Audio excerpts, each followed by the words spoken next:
actually have bad memory. I have to introduce you to him.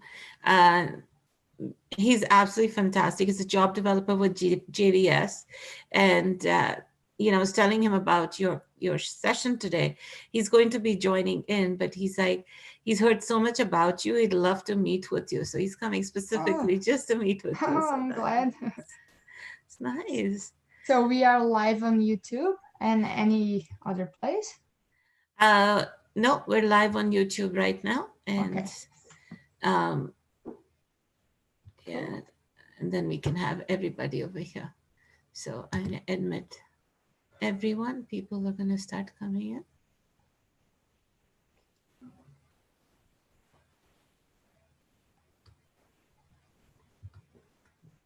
So I just closed the waiting rooms. Now everybody can come in over here.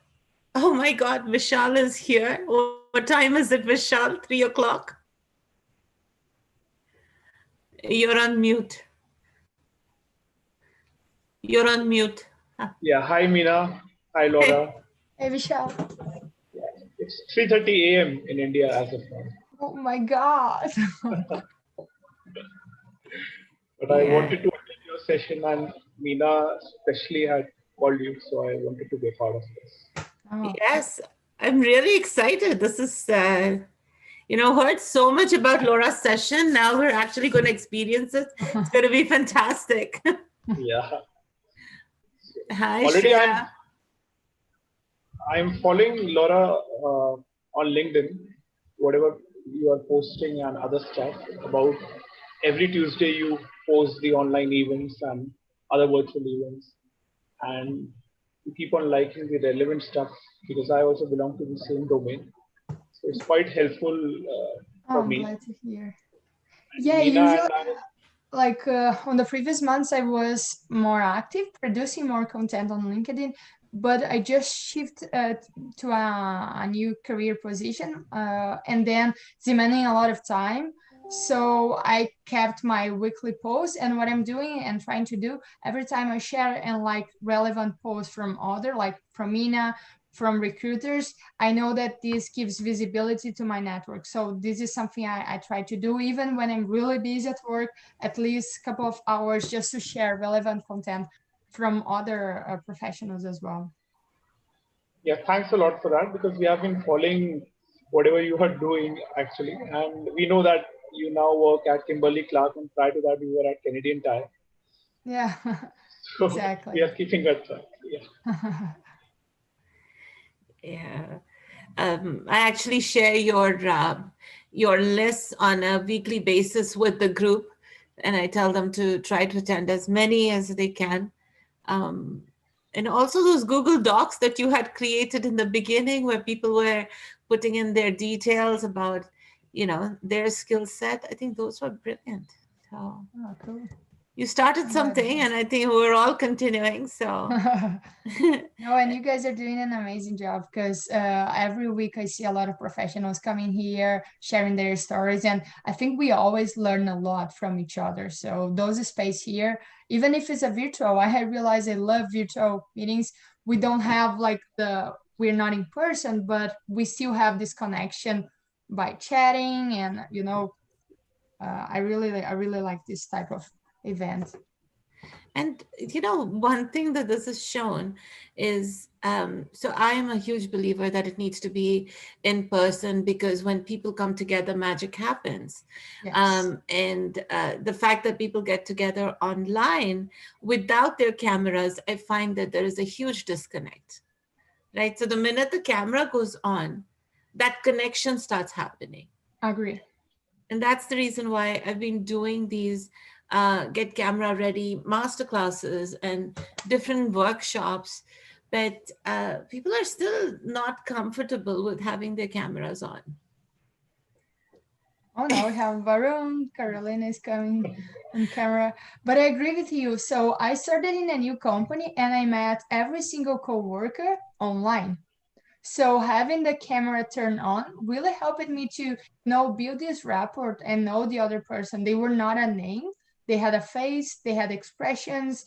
So I found really good to have the camera turned on the meeting greets, on the team meetings, helping me. Especially I'm new, you put a face on a name, and it's really helpful. And that's so we have Vishal from India and Varun from France. From France, whoa, that's cool. Yes, What time is it there? it's midnight here. Oh my God. Laura, you have fans worldwide. What can I say? I really Yeah. appreciate you guys connecting and coming. I hope the content is relevant to everyone. Looking forward to it. Sure it is. I see a lot of new faces and like, hi Daniela, hi Carolina, hi Bridget. Hello. Everyone. Hi. Hi, Dani. Hello. Hi. Hi, Nina. Hi, Laura. Hi, everyone. Hello, hello. Hi, Hey, Bridget. Bridget. I am camera Rita. ready. I because this is live, I don't want to be on live. I get that. I get that. Yes. That's fine. Hi, Amrita. Hi, Aravind. Hi, Anjali. Hi, Minnie. Hi. We have about 70 people that have registered. So from the looks of it, we are only 11 here. So I am trying to figure out, where is everybody? You all received the link just like everybody else. So The weather is really nice. I'm competing with a really nice weather outside, at least here in Toronto as well. So I guess. it's okay. I don't see, the weather is always going to be nice because we are, in our summer, and summer only lasts for 2 months in Yes. Toronto. So we want to make the most of it. At the same time, there's a reason why we go to any place, right? So it's about value, and that's what we're here for, the value that Laura brings to the table. So it is 6:05, and I know that there's another show right after this that people want to join in. So maybe we can get started. It's being recorded, and the latecomers will be the latecomers. So hello, everyone. I'm so excited to meet with all of you today. There are many new names and faces that I see here today, and that's, I think, is all because of Laura. So thank you, Laura, for that and for sharing this amazing event on LinkedIn and in your list. My name is Meena Dalwani, and I'm the founder of Destination CEO. We are a social enterprise that helps newcomers, new grads, international students, professionals that are transitioning from one place to the other with their job search. So our focus is about bringing you as much information, as much talent, as much guidance and mentorship as possible, so that this journey of job search is much easier for you than it was for many of us who didn't have the support system.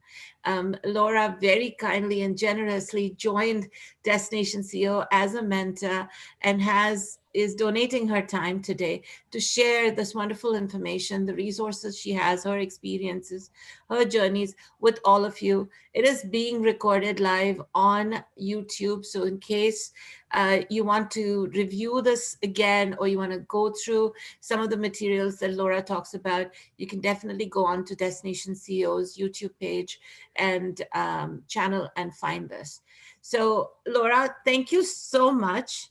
I feel very connected with you because you've been a part of my life some way, shape or other. Even though you graduated from Humber College, we never met there. Yeah. But I really appreciate you taking the time and coming here. And I'm going to give the floor to you because I know that you have a lot to share and there's going to be a lot of questions. So I'm going to be invisible for a bit and give it all over to you. Sure. Do you mind just allowing me to share my screen? Oh, no, I didn't realize that was, okay, go ahead. I thought it was already there. Okay, now it should go. Let me know when you guys can see my screen. Yeah. Can you see my screen? Yes. When you see my screen, do you guys also see the pictures of yourself or just the presentation? Do you see just the slides, or are you seeing the image of the rest of the group as well? Well, it You're depends on able the to see screen. both. It depends on the screen they are, right? Because I only, okay. If you are on your speaker view, then you can only see yourself. If you are on the the gallery view, you can see everybody else. Okay, cool. So first of all, thank you so much, Mina, for having me here. Like I'm really excited because I've been following Mina and all the great work, the support that she does to newcomer. I'm a newcomer myself, so a lot of the things that I'm gonna share here today, I'm gonna use my name and my story as just to exemplify some mistakes, some things that worked well, but really the ideas and the things that I implemented are not my ideas. I got so many mentors when I moved to Canada through Wood Green, through other associations. I'm a Brazilian. The Brazilian community has a couple of associations as well. So I had so much good advice and I started to implement and test, and it kind of worked. So I felt that was my duty to give back. So around 2 years ago, I started volunteering. So I volunteered at Wood Green and a lot of other associations, including Destination CO recently. And I try to share the things that I learned to help the others succeed, and especially in their job search here in Canada, because I found so different and valuable to share. So quickly, who I am, I'm from Brazil. Like probably those companies, Team, Votorantim, and the R, the small R, you might not know, but those are big companies in Brazil and they are all related to retail. My family has a small retailer store and I grew up at the retail environment. So my bachelor was in business administration. I always worked in marketing, my internships, my full-time jobs, they were always in marketing. This was my passion, retail and marketing. And in 2016, end of 16, I moved to Canada. I studied at Humber. I took a post-grad. And during the program, it was the Global Business Management. I started my co-op at Canadian Tire. And I was promoted into brand consultant, associate brand manager. And recently I transitioned to Kimberly-Clark, where I'm a senior associate brand manager. So before I start to share like step by step, what are the things I did, how I networked, how I landed a job in my field, I want to step back and share some of the things that I think a lot of times when we are newcomers, we move to Canada, the first thing we want to do is to translate my resume to English. And actually, this is a big mistake. We forget to realize that we as potential employees, as candidates, as job seekers, we are a product. We have something valuable, something that the companies might want. But to understand what the company wants and how we pack ourselves, how we do our personal branding, you really need to understand the market. And this is what I did. So for those who don't know, this is Lionel Laroche. I think it's a must watch to watch his videos on YouTube. He has a couple of courses. It's like a must because he's a newcomer as myself, as most of us. And when he moved to Canada a couple of years ago, he had like a PhD, a great technical skills, but he was struggling to find job. And then he realized the mistakes and he repositioned. He is now working executives from outside Canada to work in the field. Just giving him his background on why he has so much valuable knowledge. On all his courses, what he teaches is how newcomers can succeed. What are the soft skills? What are the difference in the market? There are a lot of valuable lessons. I won't go deep on them, but what really stuck to me and was the chart that he had about labor market in Canada. So as you can see here, we have the industry and area. I come from Brazil, which is a generalistic market, which means it's really common to work in finance, HR, marketing, to work in different industries. When I graduated from business administration, they have this program called corporate management trainee, where they pick like young talents, and then they hire you for a full-time job. And for a year and a half, you do 3 job rotations in different areas of the company. And when you graduate, you become a manager or like a consultant. So really good program. On the day one that I applied, I already told my director, hey, I love marketing. I know what I want. So can I do job rotations in marketing? There's no sense for me to work in finance. And he told me, no. It's amazing that you know what you want, but to be a good marketer, you need to understand operations, logistics, and sales. Then you're going to do your strategy because you know how products are made, how products are delivered, and how we sell to customers. So this is what I did. When I moved to Canada, I realized that they do have here a similar program. Canadian Tire has one, and it's called the Emerger Marketer. The difference is that Canada is a specialized country. The same program had 3 job rotations, but before you even apply, you already need to list your area. So if you are a marketer, you're going to have 3 job rotations in marketing. Because for Canada to be a good marketer, you have a lot of knowledge in marketing. The other experience, they are a plus, but it's not like really a big differentiator factor. And why is that? Why is Canada so focused on specializing and not like having a broader view? It's because we are on the side of US. US is one of the largest countries and economies in the world. We can't really win on scale in logistics.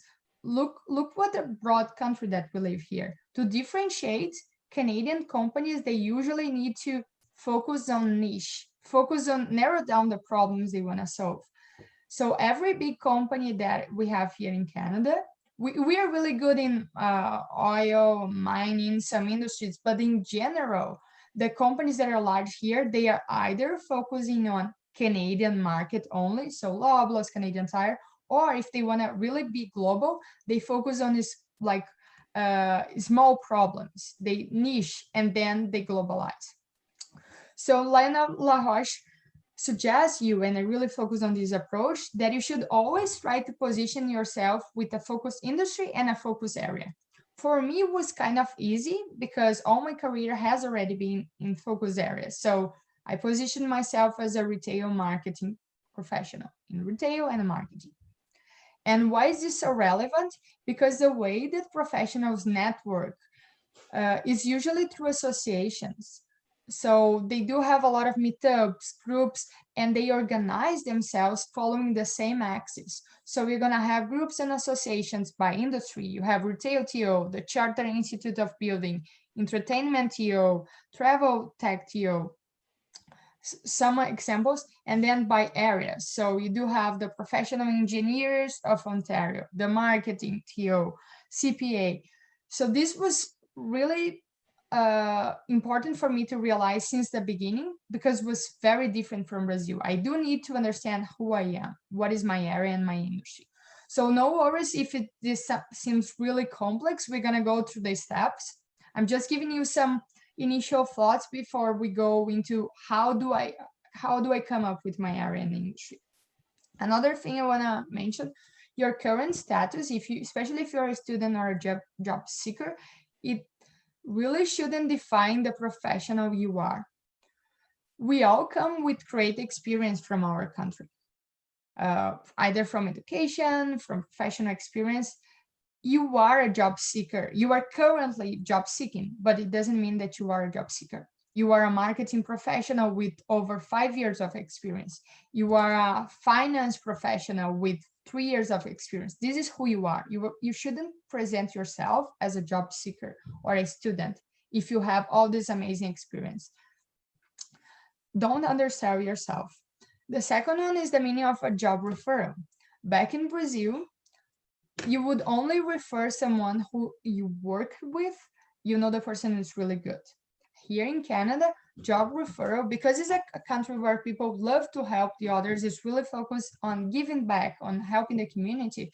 I found job referral more like I'm gonna pass it on your resume. So I know you through an event, through a quick chat, a coffee chat.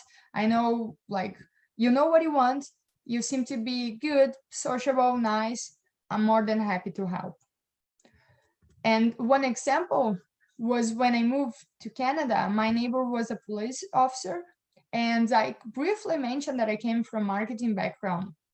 And immediately, without knowing more about my background, he asked me to send my resume, and he sent to a big consumer packaged goods, and I got an interview. I couldn't even, I was trying to tell, hey, I need a co-op, I can't even work, I'm not legally. But he was so willing to help that he sent my resume.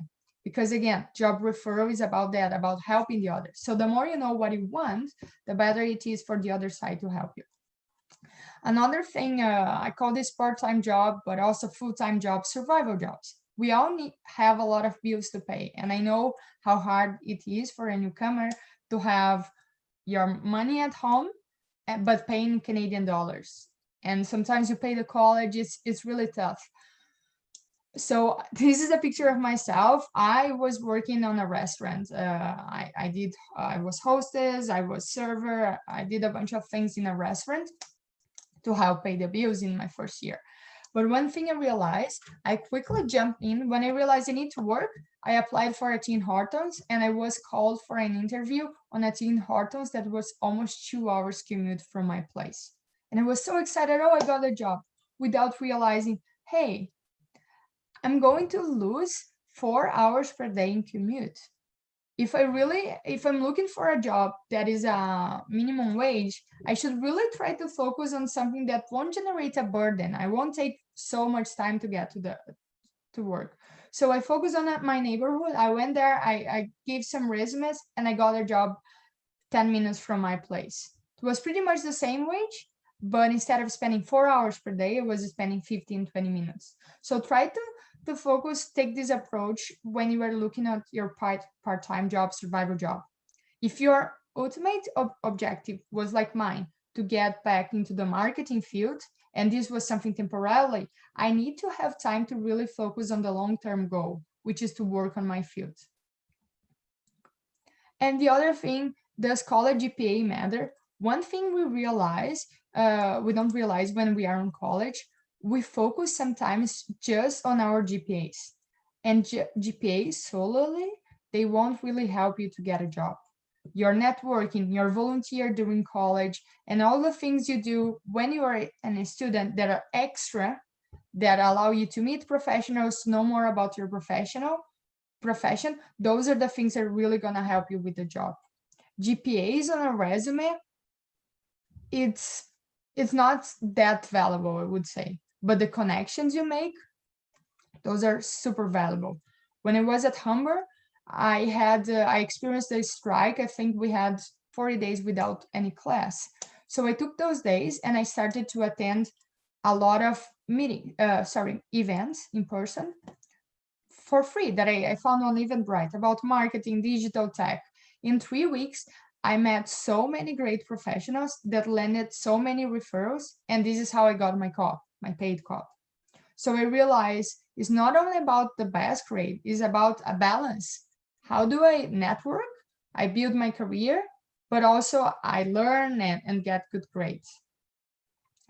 And one last thing before we jump into the step-by-step, this is data. In average, around 250 resumes are submitted to an open role in a well-known company. With COVID, we know that's even more than that.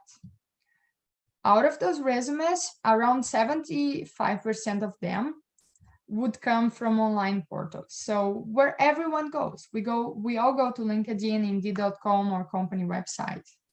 The 25% of the resumes that HR got, which is quite a lot, they come from other sources. What are those? Referrals, as I mentioned, and potential internal candidates. Sometimes we don't realize, but a lot of people start in entry-level positions in the company or co-op positions, like my case. and you got promoted into. So when you were applying online, you are competing with all those different people. And from all those resumes, 10 resumes, and depending on the urgency and the HR might be even lower than that, we'll get back for we'll get called back for an interview. So it's a huge funnel, really hard to get into that. And the worst part is that only 80% of the job postings, 80% of the job postings aren't posted online. So if you decide to apply online, actually you are only competing for 20% of the jobs, and you have all this funnel of competition. If 80% of the job postings aren't posted online, where are they posted? How do I find them? And networking is one of the main ways to get that.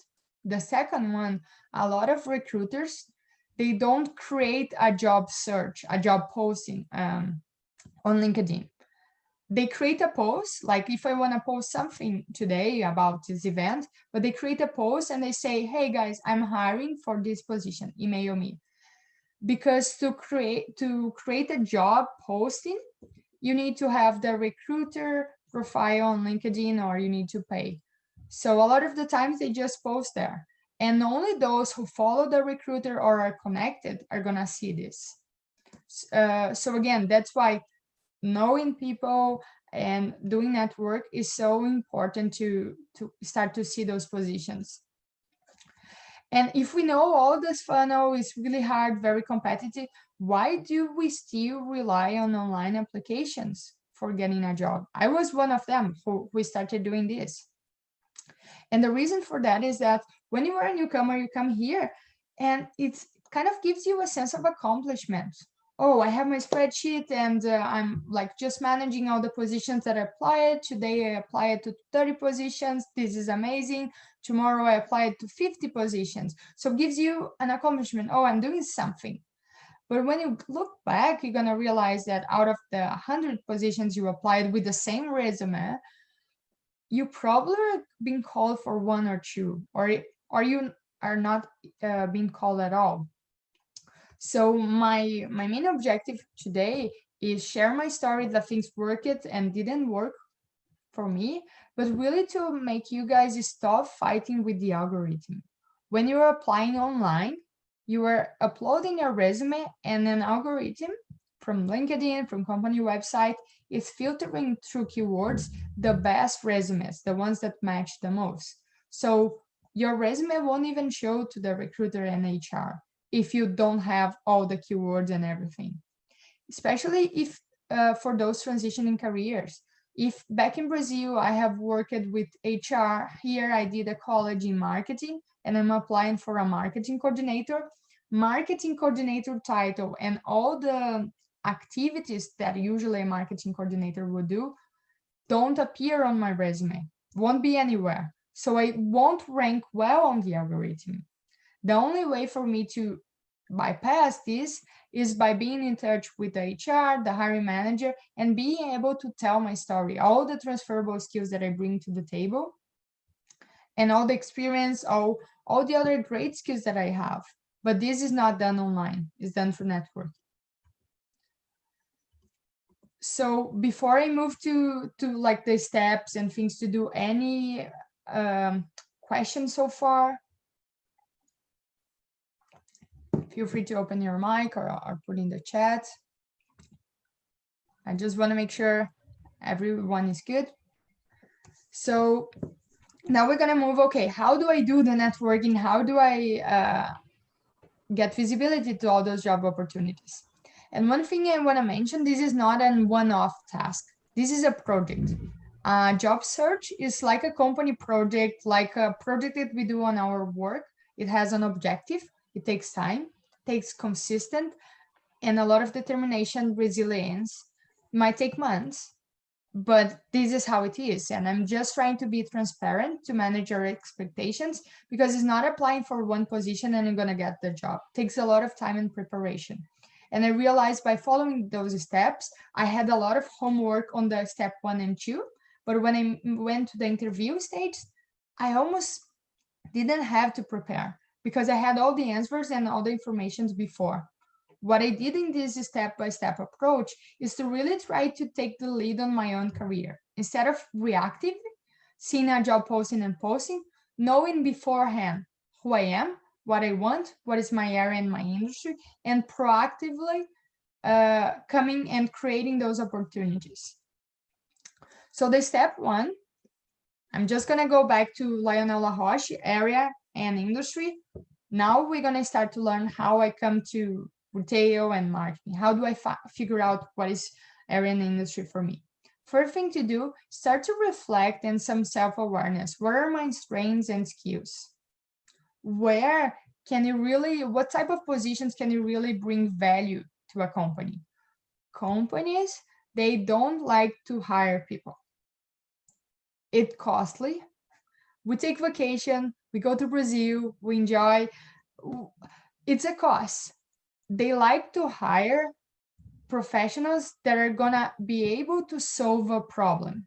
So if they are hiring someone, it means that they have a problem that a software, a bot can solve. I need to hire a professional for that. So this is really an exercise to figuring out what are the type of the problems I like to solve, what I'm good at, what are the things I love, and what is your passion.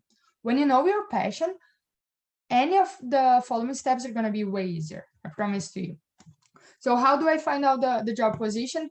It's really time invested on reading job postings on LinkedIn, Indeed, visiting LinkedIn profiles, reading job descriptions, names of positions, requirement, qualifications. You start to save those who really seem to be something interested for you. Oh, this seems to be something I would love to do.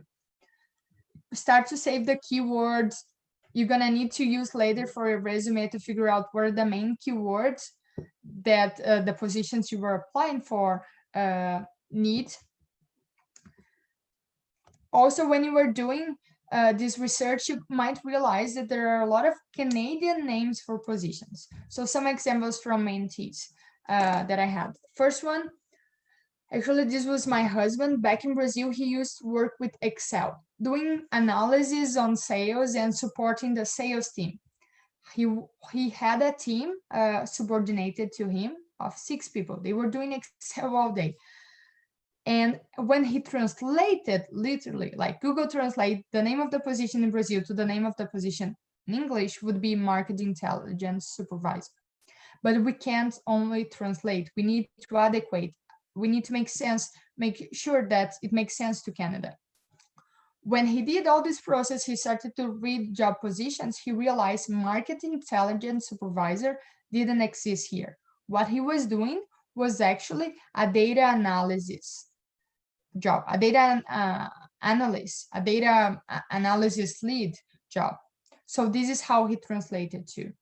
Another thing in Brazil, coordinator, if you translate literally, coordinator here is an entry-level position. In Brazil, the name coordinator is for a manager level or a lead. You have 5-10 years of experience. So if you just translate without making the equivalence, you're gonna be misleading the recruiter. And same from India. I know in India, sometimes associate vice president back in India is pretty much the same as a manager position here. I like to say in Rome as a Romans. So here we need to really understand how they name our positions.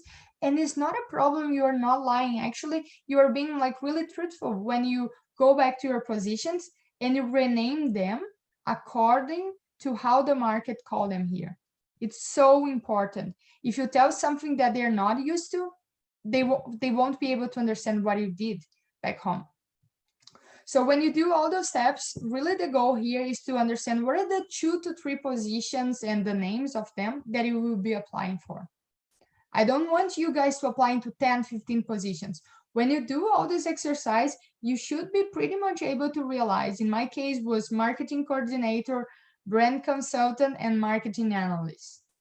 Those were the 3 positions that more or less like 80% of the opportunities had those names, and all those 3 positions were related to things I'm passionate by.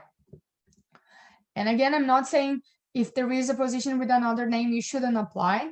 What I'm saying is, the more you do this, the more will help you to focus and really to be able to translate what are the things you can do, you like to do. One thing I also did a lot, on my first year in Canada, I had over 100 coffee chats. We're gonna talk later about how to do coffee chats, but basically is a chat. And what I did when I was exploring what I would position myself, what are the positions I would apply for, every time I found someone doing something that seemed really interesting, I would connect with them and ask for a coffee chat, now a Zoom call or phone call, to hear from them, what do they do as a marketing analyst? How did they get there? What is the next career step that they see for themselves? And this is just a print screen on one of the examples on how I approach it. So again, use this to really figure out what the marketing analyst does in the day-to-day. Does it make sense for me or not? And once you do all those exercises, I like to say the 2 or 3 hats, which are the positions you're going to be applying for. Once you have narrowed down to that, then you work on your resume. And I advise you to have one resume for each, because I come from a generalistic country. So I have done so many things in marketing. But if I'm applying for a social media coordinator and is asking experience in social media, it's not relevant to focus a lot on the resume, all the projects that I have done in events. They want to know what I have done in social media. This should be the highlight. This should be the main priority. I like to say it's like we have 52 cards from all the great projects we have done in our careers. You shouldn't be showing 52 cards every time. If the position asks you only 10 cards, 10 things, mention the 10 things that are related to that, or the things that are closer, the transferable skills. Don't mention the 42 other cards, because it's a lot. You want to focus, you want to be positioned as an specialist professional, and use your transferable skills for that. So once you have those 2 to 3 positions, not only create your resume, but your elevator pitch. So once you are networking, once you are going to an interview, you had your elevator pitch. One example why it's so important. One of the positions, the merchandising coordinator, merchandising analyst that I was looking for, it being able to manage, multitask, manage vendors, doing category analysis, this was very important. And I have done that. This was the main focus. So my resume put a lot of emphasis on the things that I did related to that. Social media coordinator, for example, focus on social media. So things that I would mention on the social media resume, I wouldn't mention on the other necessarily. And this was so helpful when I started to put the hat, okay, I'm networking for social media, or I'm interviewing for social media. I won't mention anything else that is not related to what they want to hear for. So I know my area on the axis from Lionel. Second, how do I figure my industry or my target companies? Really to help you focus and be more effective. My suggestion is always to pick industry you really like, you would love to work for. I really believe that when you have passion, everything else becomes easier. But you can always pick something you have previously worked with. In my case, I had experience with retail, but I also love startups and the dynamics of startups. So I was considering as well tech companies with some relation to retail and manufacturing B2C, what we call CPG or consumer packaged goods. It's pretty common for marketing professionals to work in the retail side, where you sell the consumer packaged goods, the products, final consumers, but also transition from retail to the industry. Because the job is quite similar. You are always talking with the final customers. You are doing marketing. You are gathering consumer insights on the final customers. So try to figure what are the industries that are related to what you like. And then what I did, really try to focus on 2 industries. If you can't figure, because maybe back home you worked in so many different industries, try to make an approach on your focus companies. And I'm going to show later what is so important on doing this. This book called The 2-Hour Job Search, they give on the best MBAs in the US and Canada. Is for free, available at Toronto Public Library. And I follow the methodology. And what it asks you to do is to really brainstorm all the companies that you know. In my case, for example, retail. I started writing on an Excel. What are all the retail companies that I always heard of? I used Google to help me with that. Really brainstorm, and then you start to list them all. And once you list them all, of course, you do need to do some filters. For example, I started to list a lot of retail companies that I knew that were global, but I realized that they don't have office in Toronto. Or they have office, but it's sales focused, and I'm a marketing professional. So, okay, let's eliminate those.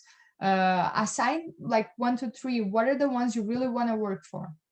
And then eventually you're going to get to a list with all those companies. So once you have the list, the next step is you really want to understand the industry, the professionals.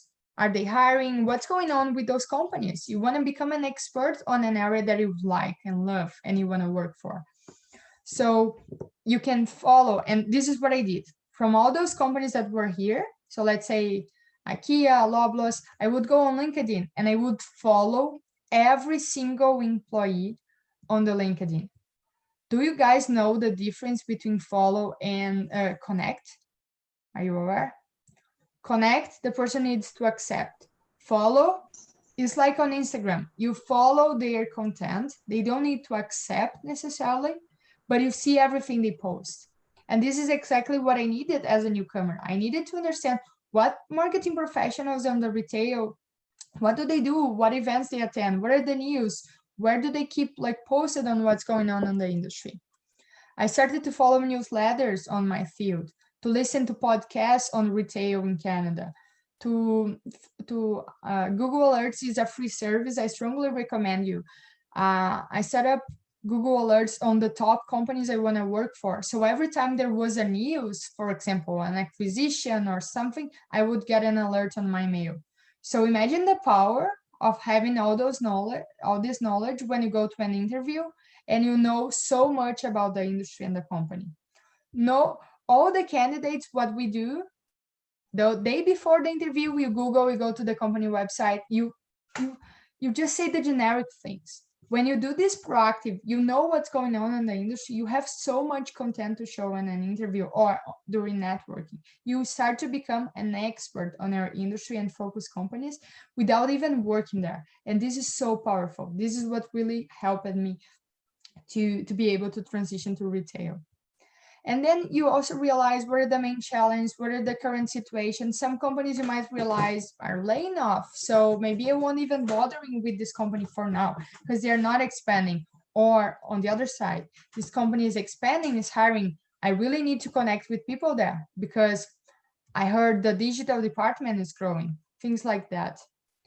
And again, it takes a lot of time, effort. However, if you love your industry, your area, this shouldn't be really boring. In my case, I love retail. So reading about what's going on, what are the trends, talking with other professionals from the retail, like watching a video, a webinar, this wasn't boring because the theme, the topic really interested me. And again, really to demystify, I'm trying to say the things that I say and show the things I did. And one thing I realized is that when I was finding all this relevant content, I could use this to connect and network. So I would message the professionals that were on the podcast. I would connect with them and eventually invite them for a coffee chat. So really bring the offline to the bring the online to the offline to connect them. Now we're going to do through Zoom call, but to connect with those people that are expert in your field. So you found your area and your industry. Now it's really about the networking. So far, any questions before we move into networking? So what is really networking? Networking is like a tool to make you Laura, visible. Yeah, go ahead. sorry to interrupt. I have a Sure. question. Sure. See, you were talking about the part-time opportunities or the survival jobs. So, do we have to take the opportunities in a related field just in order to pay the bills, or it can be of any industry?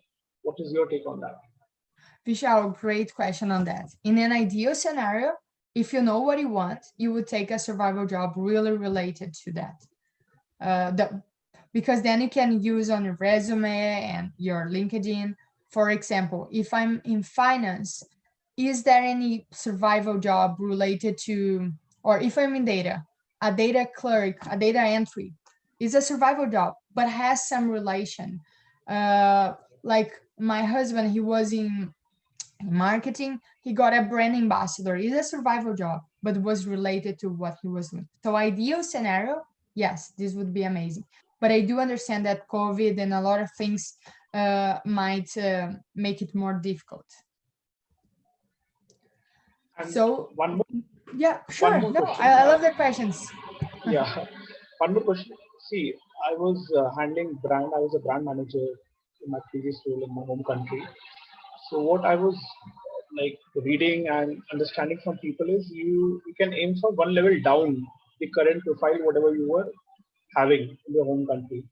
Like, say for example, for me, I can look out for a marketing coordinator or a brand executive. So, what is your take on that? Oh, another great question. Love that you are bringing those. I think it happened with me. I took actually, it was one level down, and it's pretty common with newcomers. And I don't think it's a big issue. This is unfortunately how the market most of the time works, but actually it's really good for us as newcomers because it allows us to know the corporate environment, get the soft skills. But once you are in, most of the newcomers, they quickly like grow their careers because you validate you are there and you validate all the previous experience you have, and then you grow really quickly. So I would advise you, especially manager level, is really hard. We don't have the networking. We are still learning about the market. If you work in marketing, consumer behavior and all the marketing aspect, how to do marketing in Canada, this is all new. So it's valuable for us as well to start one level down, learn the basics, and then you quickly catch up with your level. Thank you. Laura, I have a question. Sure. My name is Ruchika, and I have 8 years of progressive experience in consulting, research, and analysis for CPG and retail companies. Okay. And now I am a newcomer to Canada, and I'm looking for opportunities in CPG and retail. Although I've not worked directly in CPG and retail, I've always helped CPG and retail companies in consulting and strategy. I was working with Ernst & Young back in my home country. Great company, yeah. Thank you. So now from consulting, if I want to get into the retail sector or to the CPG companies, will it be an easy foray for me during this difficult times? How can I make it possible? Even if a survival job, I would love to be a part of this industry. Oh, for sure. I think you're gonna need to play a lot with your transferable skills because you know the industry. Yes. Like that's the example that I had before, from retail to CPG. You pretty much are learning about the same dynamics from the industry, consumer behavior. So you do know that. The only challenge is that if you just apply online, when you told me and you mentioned big names, Ernst Young, consulting, doing strategy for those companies, the moment you explain that, I realized, okay, she knows, she's a CPG professional. But when you just apply online on your resume, it won't really benefit. So my advice would be to really talk with as much people as you can in the CPG industry and focus on what are the roles, because in some industries, the roles the names and the structure are pretty much the same for every company. You have a data area, market research area. Try to figure what is the common area across those CPGs companies that really match your skills and what you want to work. What is the name? What is the entry-level position for that? Try to talk with people working exactly in those areas to understand, okay, let me just validate that what you do in your day-to-day makes sense to what I would love to do. And then use the networking, use associations. We're going to talk about volunteer later and associations to start positioning yourself as a professional in this area and field. But I think it's really possible, yeah. Thank you.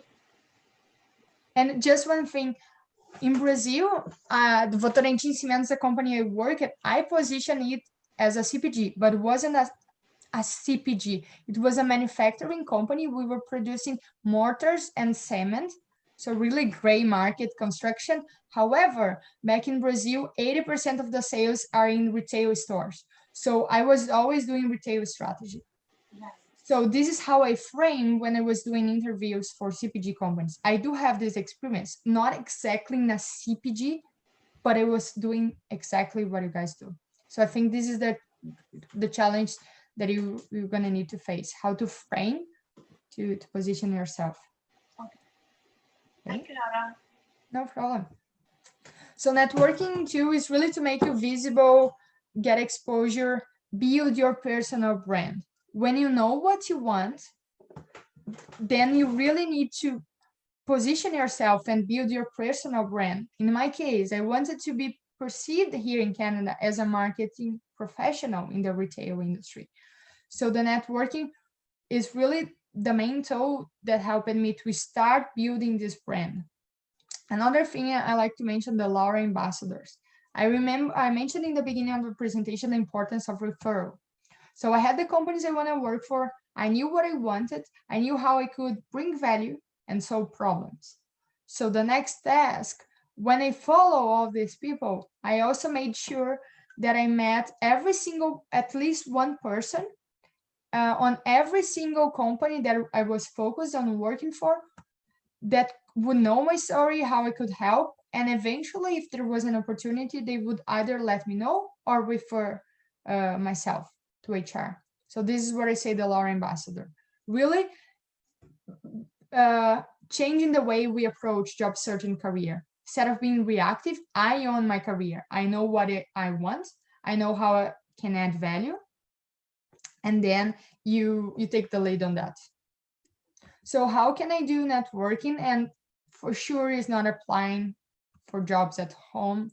From home, it's really putting your face out there. And when you have focus and passion, this makes the process way easier. Those are some things to network, more like on the professional side. But one thing I want to mention here, networking for a newcomer is much more than any of those. It's about making friends. If you go to the gym and you talk with someone, you are doing networking. You are telling your story. It's someone you are meeting, like my neighbor, that might help you to get a job. So approach network this way.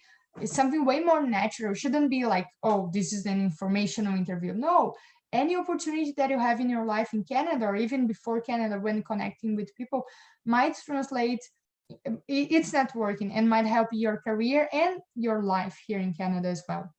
And another thing that is networking, it's helping the others. The more you help the others, and so many simple things, like when someone posts something and you appreciate, you like, you comment, you give feedback without being asked, you give a compliment without being asked.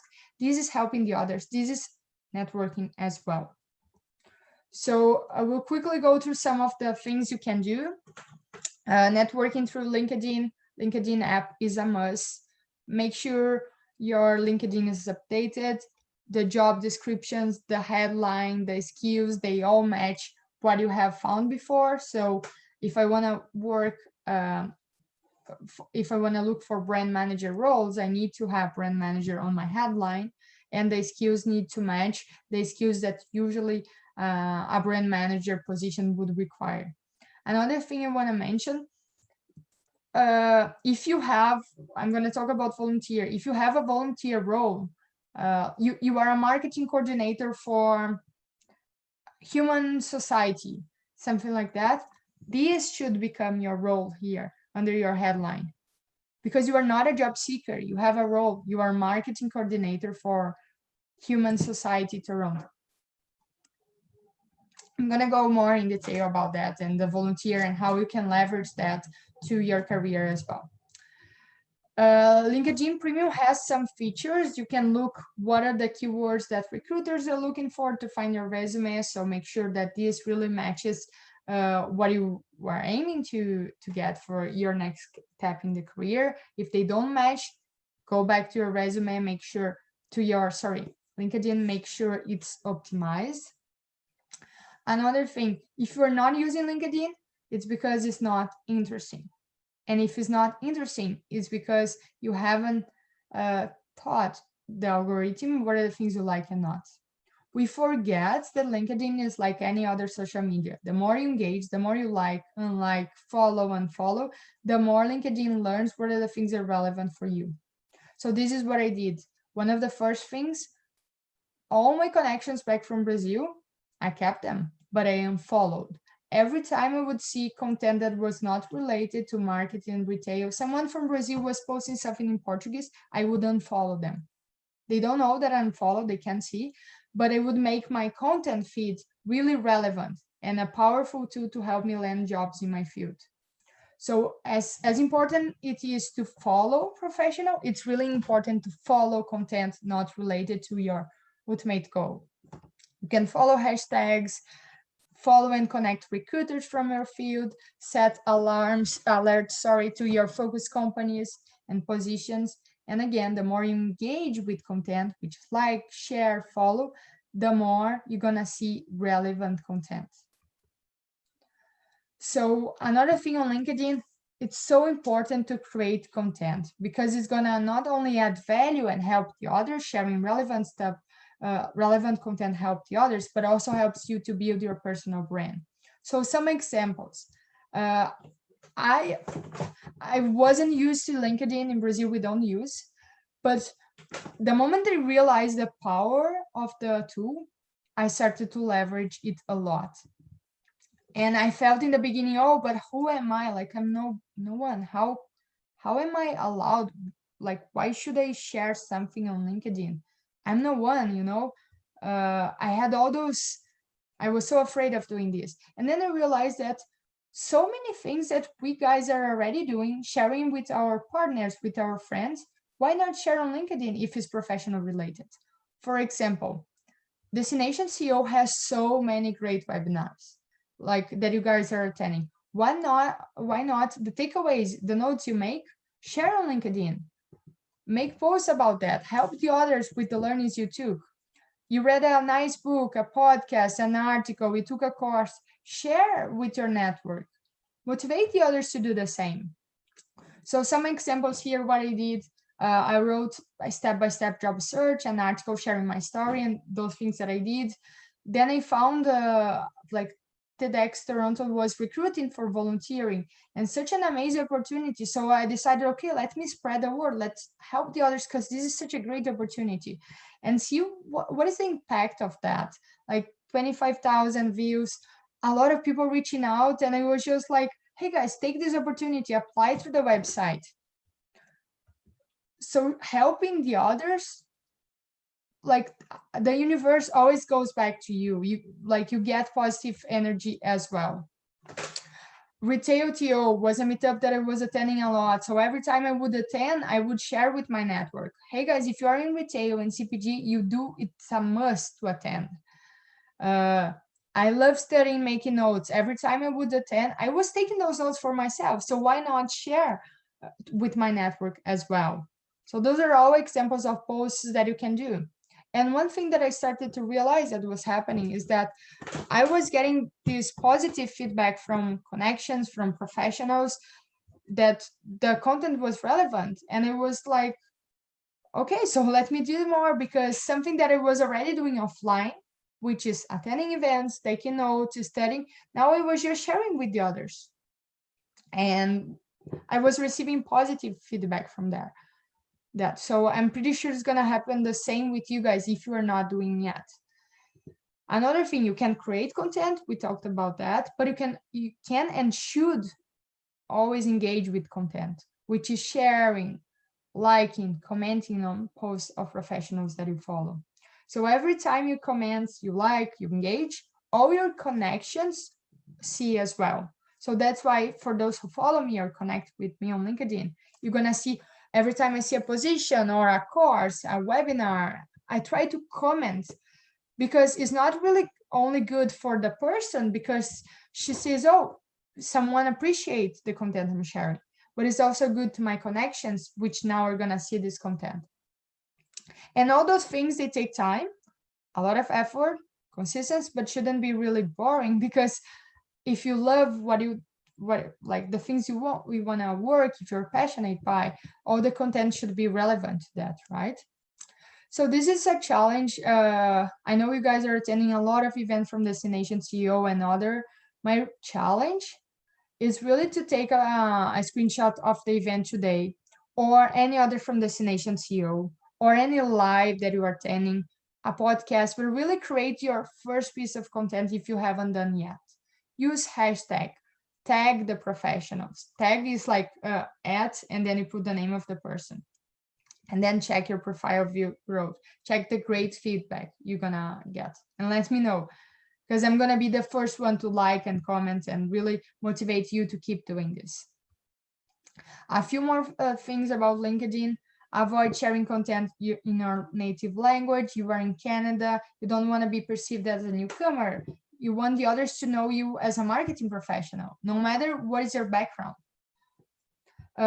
It really helps you to build your personal brand. One thing that started to happen is that the more takeaways I share from the events, the more at my work or my volunteer, they would call me to, oh, I know you attended this event from Facebook. Would you mind sharing what are the learnings? Or people started to reach out, hey, Laura, how do you find all those events? And that's how I started to post the weekly list of events on LinkedIn. And one thing that also happened, I would go to an event, I would tag the speakers to really show how much I appreciate my takeaways, what are the things I really learned I'm going to implement. And they started to connect with me because they really appreciate that I was appreciating that I took value from the lessons that they shared. And another tip, ask referral on LinkedIn. This is a button when you are applying for a company that there is a connection in common. There is a button, ask for referral. Don't use it because it sends a template message exactly like that to the other person. It's not personalized at all. If the person clicks on the link, takes to the LinkedIn position, there is no option on like making an automatic referral to the company. So if you're looking for a referral, send a personalized message to the person you already met through phone call, networking, you have a connection, but personalize. Do not use this function. So any other question on LinkedIn so far? Hey Laura, I have a question. Yeah, sure. So you were mentioning the fact that 75% of the applications that people get for a specific role is through online resumes, and the other 25% is through word of mouth or referrals or stuff like that.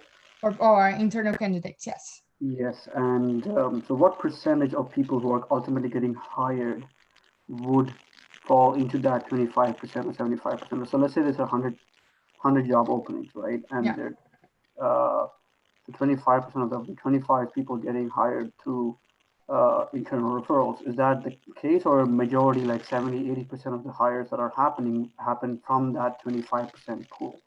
No, this is a great question. I wouldn't, I don't have these stats, but in my case, almost all positions that I had in Canada, all promotions, I haven't applied to them. It was through referral.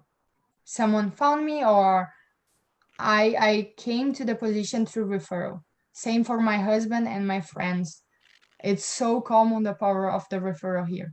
I do think that there is a role for online applications, but what I want you to understand if 80% of the positions are not posted online, if networking is such an important tool, 100% of their time shouldn't be on applying online. Maybe 20, 30%, you can always experiment and see the results, but 60, 70% on networking and doing this other part, because the connections you make, the professionals you meet, the knowledge is not only for the first position, the first job, it's for your career in Canada. But it's a great question. I don't have the stats now. Yeah, I got the answer. Thank you so much for it. Hi, Laura. Yeah. Yeah, this is Amrita Kaushik, and thank you for a beautiful insight about every aspect for a new job seeker. It was a really enlightening chat. So, Laura, my question is related to the LinkedIn profile. So, as you said, if we have to modify the job, especially the position that we are holding in back home, and sorry, I think your audio is getting a little bit cut. Would you mind sending through chat, or maybe just turn off your camera temporarily? Maybe the audio then. Okay, sure. Let's see. Now it's better. A little bit cut, but go ahead. Let's see. Okay. So as you said, like the position that you are holding in backfill, you have to modify the name, the designation as per the requirement of Canada. Yes. So while creating our LinkedIn profile, where we are going to mention the experience, and if we are in a transition phase, like we are transitioning our career from one field to another field, so then how can we mention that experience in our LinkedIn profile? Whether we should follow the positions that we have in back home, that same designation, or we have to reflect the new one as per the Canadian requirement. So what do you suggest? Oh, that's a great question. So I would never lie on a resume or LinkedIn. One example, I'm working in marketing. Now I'm working I want to be a data analyst. If I haven't worked as a data analyst in Brazil, I won't add data analyst as the name of my position in Brazil. I would adequate, as it was mentioned, marketing coordinator, what is the equivalent, but without line. I would just highlight what are the things that I have done that are like more relevant to data analysis. I would have those as the main point. And if I don't have it at all, it's not a problem. The next point, I think is actually the last one. We're gonna talk about volunteering. And this is, I think, a lot of times we newcomers, we forget about Canadian experience through volunteering. And it's so important. I have done this and can really help you, because you're gonna have Canadian experience as a data analyst, learning how to do here in Canada through volunteering. So just hold for a couple of minutes and we are almost getting there. Any other question on the LinkedIn part? Laura, I have a question. Sure. See, like I'm trying to do networking on LinkedIn. Yeah. Basically, I'm following people related to the companies I want to work for. So, for example, Pepsi, I was working in Pepsi in India. I want to work in Pepsi in Canada. But what I've observed is, if I'm trying to send the customized request to the CEO or the people at the director level, they generally don't accept the connection request, even though the invite is highly customized. Generally, people of my level or doing junior roles, they are more receptive. So how we can make it better so that people of the CEO level or the director level, because those are the people who will actually create an impact. If they know me personally, that will create more impact. So how we can improvise on that? So Vishal, your location is still in India or Toronto? India. Okay, so my personal side, I get a lot of requests without personalized note from people outside Canada that I have no idea how they found my LinkedIn. I won't accept. I never accept, because I don't know who they are. Are they scammers? Like, what's going on?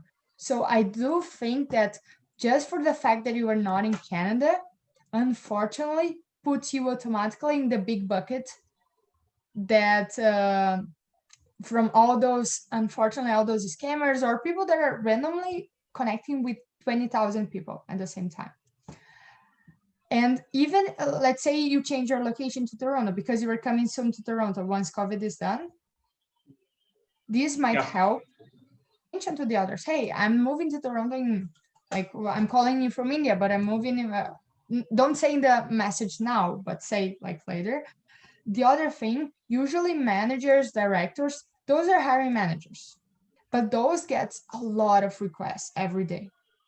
So when you go to marketing coordinator, lower levels, usually get better results. And those, they can also help you to refer, like do referrals, because eventually they are being promoted, they are leaving the companies, might not hiring you directly, but they help you with referral.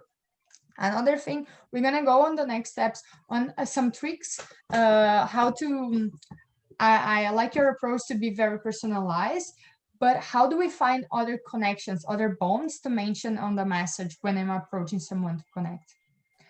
And I'm calling here coffee chat, but actually this approach you can use for connecting with people. Coffee chat, is everyone familiarized with the concept? Some people call informational interview as well. It's really a chat with someone with a purpose. Might be, for example, I think marketing coordinator is a good fit for me. I'm exploring what a marketing coordinator do. So let me connect with a marketing coordinator and have a chat to hear what they do on their daily routine. Or it can be later in the job search. I already know that marketing coordinator makes sense for me. I already know that Canadian Tire makes sense for me, is my focus company. So let me connect with people in the marketing area at the company, understand the structure, the challenge, and network with them to understand if they are hiring, what are the like perspective. So for different purpose, but you really need to be very specific. And the more you highlight things you have in common when you are connecting or when you are inviting for a coffee chat, a virtual Zoom call, the better. So one of the things, LinkedIn alumni tool, we're gonna talk later. But of course, when you are doing coffee chats, there is COVID. So right now I suggest you to do Zoom, Google Meet, or phone call. And if you have never done this before, like never had a coffee chat with someone, don't do like me. My first one was with an AVP from Canadian Tire. A professor for Humber introduced me to her, and I watched all YouTube videos. I came with a list of questions. I was so nervous. I called her through the wrong name, and lasted 5 minutes, was a disaster. Start with someone from the same level or another newcomer, someone from this group. So if everyone wants to later just on the chat send their LinkedIn links, we can all connect with each other. Let's help each other. And if you have never done a coffee chat, invite someone over from this group, from another group. Hey, let's have a coffee chat. Let me understand what are the things you are doing on job search. What is the step of your job search that you are currently? And then you get practice, because this is so important. I did over 100 in my first year in Canada, and allowed me to understand the market, what I wanted to do, how the companies were working, and to land the referrals. So this is a tool. Sorry, it's in Portuguese because I really wanted to show what I did. So LinkedIn alumni tool. Every university or college that you have under school on your resume has this feature. So I did with my university in Brazil. I could do with Humber. I could do with the largest university in Brazil, just to find Brazilians that were here in Toronto. Then you go to their page on LinkedIn. It needs to be done through desktop, doesn't work on mobile.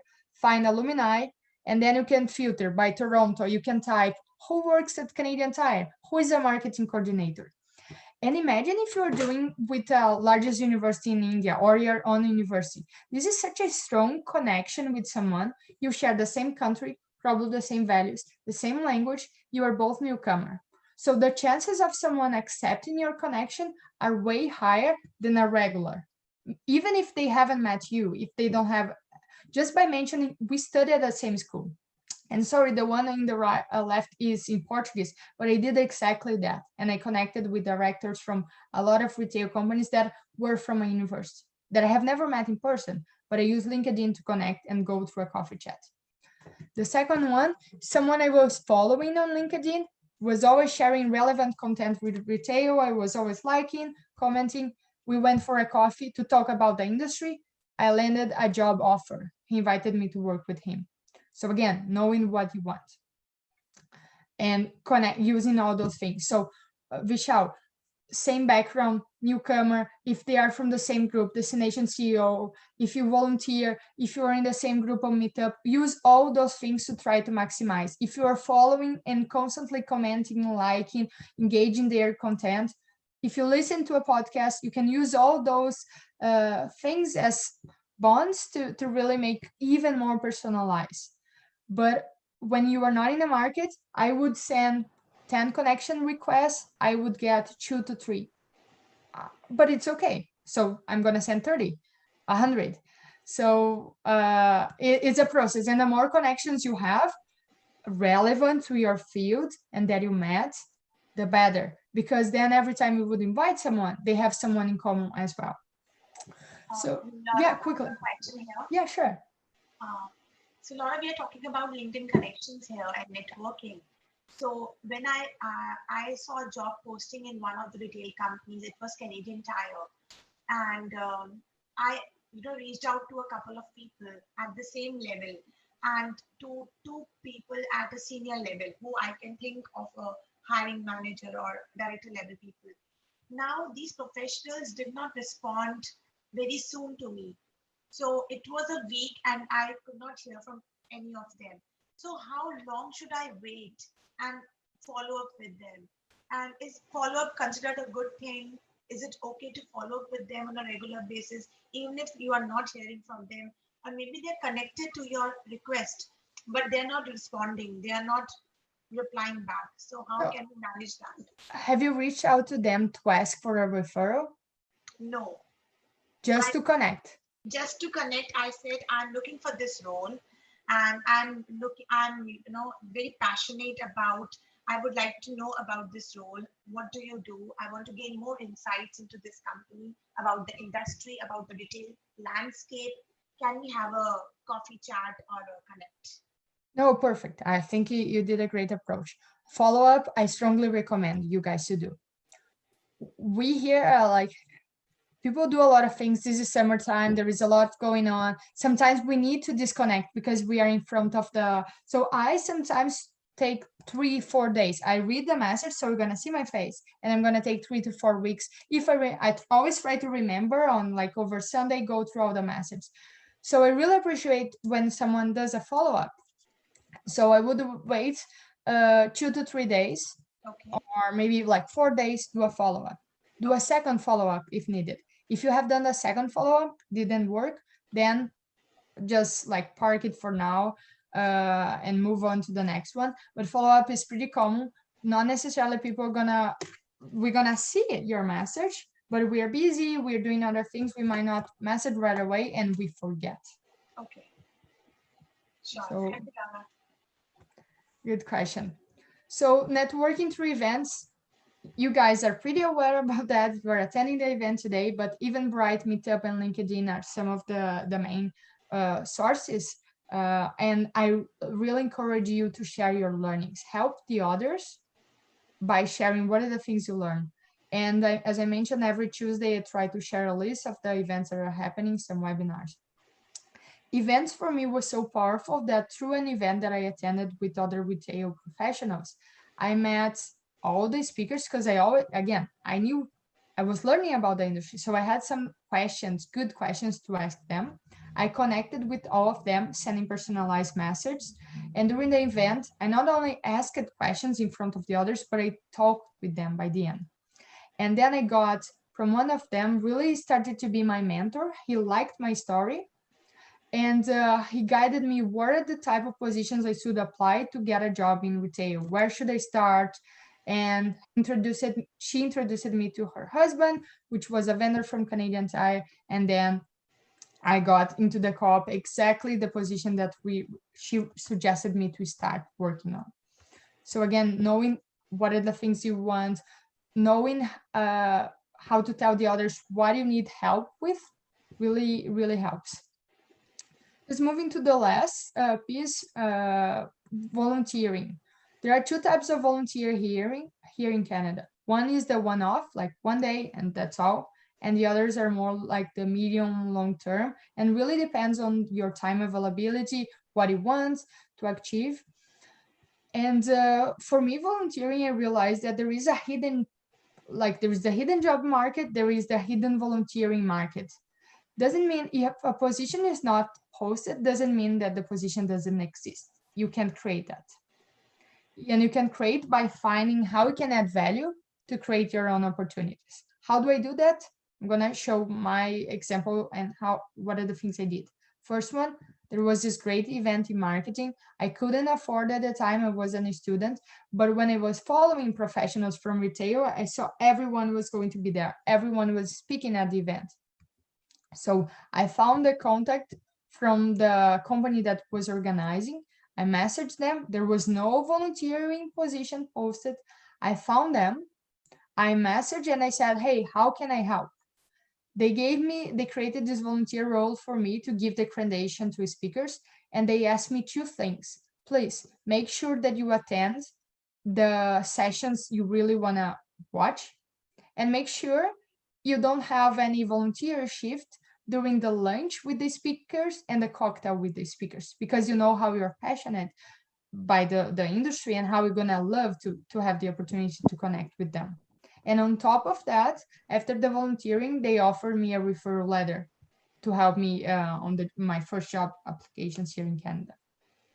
Second one, when I was at Humber, we created this student association. We were hosting webinars and events, and I was the marketing director at the time. Really helped me to start getting some marketing expertise, creating social media, connecting with professionals. And through the volunteering, I realized, okay, I really need Canadian experience in the marketing area. And that's how I landed at CMO. One of the mentors that I met through Coffee Chat was the president of this association. And he created a role for me that would really give me a title and also experience on like how to conduct meetings, how to do like marketing and a lot of the things. So before I got my co-op, if you had gone to my LinkedIn, my headline, my role was the role that I had at CMO. My job, my current job, because it was my main role. I was studying, I was in the restaurant, which was not relevant to what I wanted to do, but I was at CMO working as well. So this was my main job title. And in the first sentence I had, this is a volunteering position. So when I was networking, instead of saying I'm a student at GBM or I'm a hosted at a restaurant, I would say I'm a marketing coordinator at CMO, for example. So gives you a title, gives you a role, and it's way better to network, it's way better to develop the capabilities you need because you're going to be doing through volunteering exactly what you want to do on a full-time paid job. So I'm wrapping up here to go to the last questions, but a couple more thoughts. So I talked a lot about networking, a lot of all those steps, but I haven't really talked about job search directly. It wasn't on purpose, because networking is not about getting a job. The more I did, like nurturing those relationships, knowing other professionals in my field, helping the others, the more eventually they would reach out to me. I would receive the job postings, recruiters would approach. It's a natural process. The more you give, the more you get. And this is what started to happen with me. Recruiters would reach out. People would ask me for referral. Do you know someone in data? Because they were looking for some talent. And it's really a consequence of putting yourself out there, sharing content, helping the others. This is networking. Some final tips. I hope I really convince you guys to do networking, to create content and use the 4 tools. But if you still insist on applying online, you are fighting with the algorithm. So really optimize your resume with JobScan or any other tool. You can't have one resume. You need to have one resume for one position. And there are tools there to help optimize, make sure. And by optimize, I don't mean putting all keywords there. I mean putting what is relevant there and making sure that the words you are using to describe, they match the words that the job posting have, because the algorithm is going to do the match. Value interviews, the last point. How do we stand out on a job interview?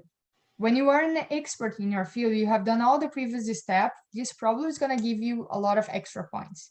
Another thing is try to envision how your day would be and try to anticipate some of the things. For example, you are applying to a social media coordinator position. Before going to an interview, go through the social media channels, make an analysis. What are the posts that they do? What's competition doing? What do they get more engagements? What are suggestions? And put these in 1 or 2 slides and give to an interview. This is how you add value. This is how you prove to the hiring manager that what they are hiring someone for, you already done. You can prove them because you have already done. This is a value-added interview. So I've been almost like run off the time, but I just want to make sure I leave time for questions and anything that I have not addressed. Thank you everyone again. Does anybody have any questions? I have a question. Laura, first of all, thanks a lot for such a great session. All were practical tips which we have to implement. So thanks a lot for this wonderful session. And thanks, Meena, for inviting Laura to guide us. My last question to you is, Laura, what about joining the marketing associations like CMA or AMA? And what about their courses? Do you recommend that we should do it? Or over a period of time, like we can take a call on that? Oh, this is a great question. I haven't taken like any of their courses, but I found them like really great associations. So if you are in marketing, you should for sure volunteer and engage with any marketing association.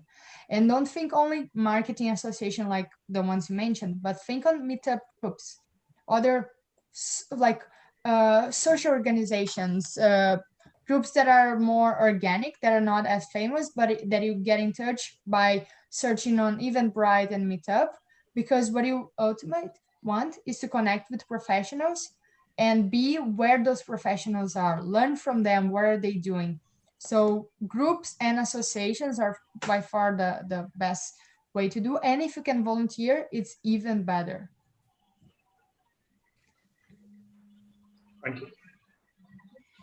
So here is where I want to say, let's implement a couple of things that Laura just said. I'd like everybody to take out their cameras and take a picture, like she said. And the next thing you guys are all going to do after the session's done, post the picture, write something that you've learned, one tip, and that tip could very well be posting the picture, right? Tag Laura, tag myself at Destination CEO, and we're definitely going to like the post, and this is going to give a lot of visibility to your profile. The other thing is that Destination CEO, there are a few new faces here. So Destination CEO does these masterclasses, and a lot of them absolutely free for the community. Our next session that's happening, it is in 2 days. It's on Wednesday at 2:30, and that's being held by, I've invited, and I'm going to show it to you. It's already posted on LinkedIn, by the way. Let me stop sharing. It's actually already posted on LinkedIn. So if you're connected with me, if you're not connected with me, please connect with me. You can see my link in the chat box. But if you're not connected with me, go on to Destination CEO's page. It is the story of Terry Saw, who came to Canada in 1974 with $24. And he's the president of of a very large recruitment staffing agency and has been running that successfully for the past 30 years. And there are 3 arms. One arm works for banks, another one works for supply chain, and the third one does executive level IT consulting. So I would highly recommend anybody that is interested. It is on Wednesday at 2:30. Please register on LinkedIn or Eventbrite, so that you can meet with Terry, you can connect with him, build a relationship, and you never know.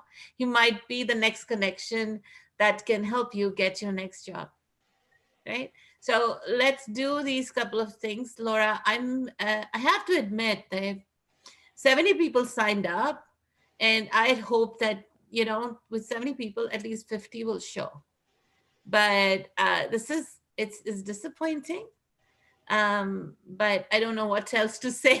I do prefer to do through Zoom in small groups. So I was happy when we did 20, because one of the things I don't like with webinars is monologue, just myself talking. So I really appreciate every single one of you guys for not only attending, but making so many questions, because I rather prefer, one thing I didn't mention. So a lot of people approach me for coffee chats. Sometimes I can't say yes to everyone. But one of the things I realize is that a lot of people would go for coffee chat with me. Out of 10, 1 or 2 would say, thank you. I appreciate, I'm going to do those things. And maybe 1 of those in 2 or 3 months would say, hey, I just want to let you know that I got the job, or that I'm doing this, and, nurturing the relationship. And I don't care about the 10 people, but I really care and appreciate those who learn and who also got back to me with more tips and helping. So it's not about quantity, but it's about like those who really care. So I really appreciate the group here, and you, Mina, especially for all the great work you do to all newcomers, and all the great content. I really hope we keep helping each other, and we have talented newcomers, talented people here. So all the best for everyone. Thank you, Laura. Yes, you're right. Smaller groups do make a bigger impact, but, the gratitude and the acknowledgement goes a long way. So really, really appreciate. I mean, it took me a long time to get Laura here, right? Yes, No, but I mean, face it, when you want something bad enough, you respect somebody, and I've said this before, you don't need to have a reason to connect with somebody. The simple reason could be, thank you for what you do. I admire you for doing this. Could be as simple as that. It shouldn't be about, hi, I've seen a job. I want to apply. Can you refer me? Because the minute you do that, that person now is in a position that if they accept you as a connection, they need to refer you. And if they don't accept you, then, their profile is being judged. And I think Laura will agree with me. I get so many people that reach out to me and send me their resumes and say, hi, I'm looking for a job in your company. This is my profile. Well, and I asked them, have you looked at my company? Do you know what I do? Yes, I have looked. I'm following you. Okay, just look again. This is my company. And they're like, okay. It's like, because this is the easy approach. This is the going back to the easy path. I have my resume, the same resume, and I just send to 100 people. Eventually someone is going to say hi, help me. But this is really the wrong approach, because even if someone says, okay, I'm going to help you, 99 got the bad impression from you, got the impression that you are a taker. You haven't even done your homework to really see if I'm a recruiter, if I'm hiring someone that fits your profile. So this is not a good approach. I agree with you, Mina. No. I want to share a story with you guys. Laura, do you have to go? No, I'm good. Okay, I would love your opinion as well here. So I had a newcomer, came from India, and his background is marketing, but marketing in Bollywood, which is it's like India's Hollywood. right? And he wanted to work for the city of Toronto. If you look him up, you'll find a video resume that he created, but he wanted to work for the city of Toronto. And a part of Destination CEO Bootcamp performance coaching is that we teach them how to create a portfolio specific to the company that they're interested in working for. So this is his portfolio that he created for the city of Toronto, for the minister. Now, I told him one thing very clearly: no matter what you do, please do not ask for a job, because the city of Toronto is a unionized company. And the minute you say that there is a job open and that's why you're reaching out, you're going to lose the essence. But of course, he made the mistake of mentioning it in his cover email. But at the same time, this is something that I taught him how to do. This is his cover page, and it is, a Destination CEO portfolio for the city, for the film commissioner of the city of Toronto. Okay. And his name is Mayur Parekh. The second page is what is in this package, which is a little bit about the city, and he's not asking for a job in this package, right? And he puts in some pictures. He does his introduction of him being a newcomer, how much he loves the city, what is his background, and and his objective of requesting for a 30-minute coffee chat or a guidance conversation, right? So that's the credible introduction. Then he goes a little further and creates the city of Toronto. What did he research on the city in terms of the film aspect of the city, right? So he puts in some information, puts a nice picture of the city, CN Tower. And then he goes a little more deeper. Why film in Toronto, right? And he is targeting specifically for Toronto Film Festival.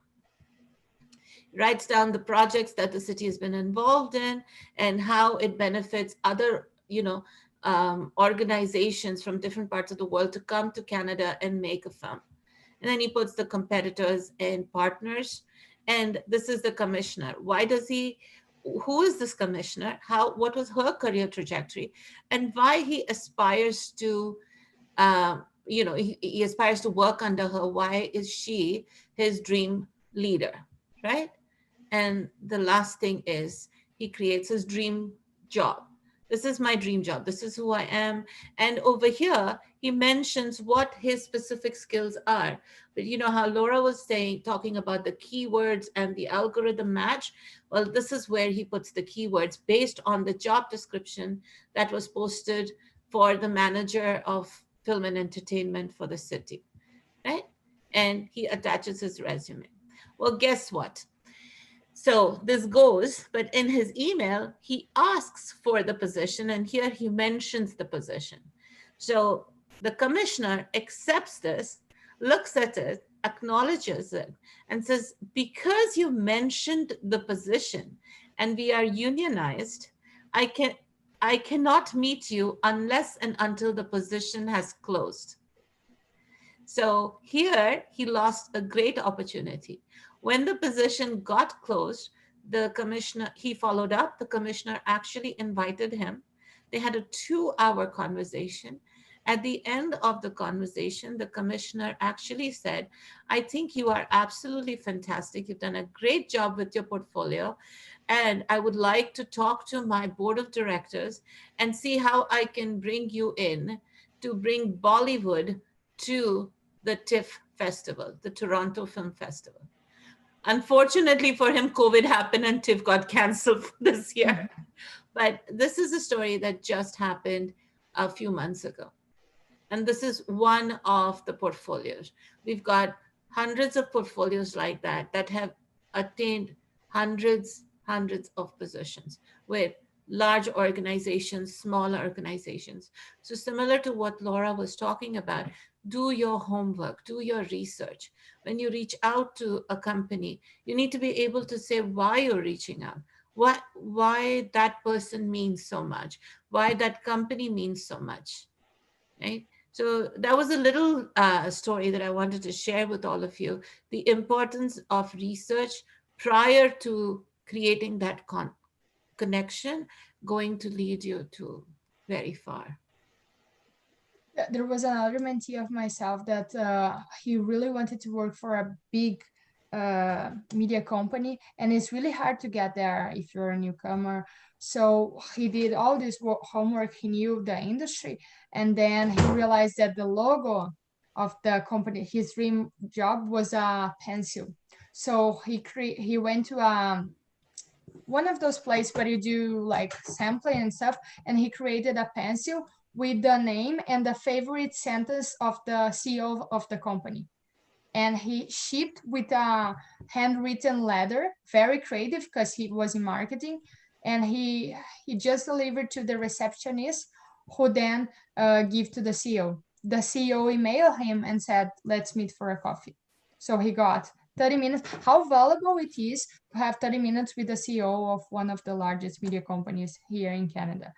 And you don't do this by reaching out on LinkedIn with a random message. You do this by really knowing what you want, your passion, like Mina said, doing your homework and trying to do different things that just no one is going to do this, you know. That's how you stand out, because you do the different way. It's almost like if you want something bad enough, you're going to go the distance. But if it's just one off, it's like the dating analogy that people talk about, right? If you're just randomly dating, then you're randomly dating. But Yes. for that one person, the right person, you're going to take whatever it is that you need to do in order to make that match happen, make her or him attracted to you. So I want you to start, the whole purpose of doing all of these classes and all of our speakers, all of our mentors like Laura, we're all here because we want you to be successful, because we have struggled. And we want to be able to give you the tips and tricks that we learned from our challenges so that you don't have to face them. And yes, like she said, it's a systematic job search. It takes time. Oh, yeah, I forgot to mention it takes time. On my first year in Canada, I would sleep 5 hours per day. I don't have kids, but I have a house to clean. I had a survival job to pay bills. I had a full-time college. I had my volunteering, and I was sleeping 5 hours per day, but I didn't care. I really wanted to land foot on the door. And then once you are there, I guarantee you, you don't need to sleep 5 hours per day. But it's just the initial effort. It's so important to get there. Well, so I hope that this was helpful. I hope that we will see you all again, hopefully on Wednesday. But if not, we do a lot of sessions, so be connected with Destination CEO. Laura, again, thank you so much for your time today. I really, really appreciate it, and hope we can see you again soon. For sure. Bye, everyone. Thank you again Bye. for all the questions and for your time. Take care. Bye. Bye, Laura. Thank you so much. Bye, Laura. Bye. Bye, Laura. Thank you. Bye. Bye. Good night. Bye, Nina. Good night. Good night. Bye. Bye, Mina. Bye, Mina. Bye. Bye, Bye. good night.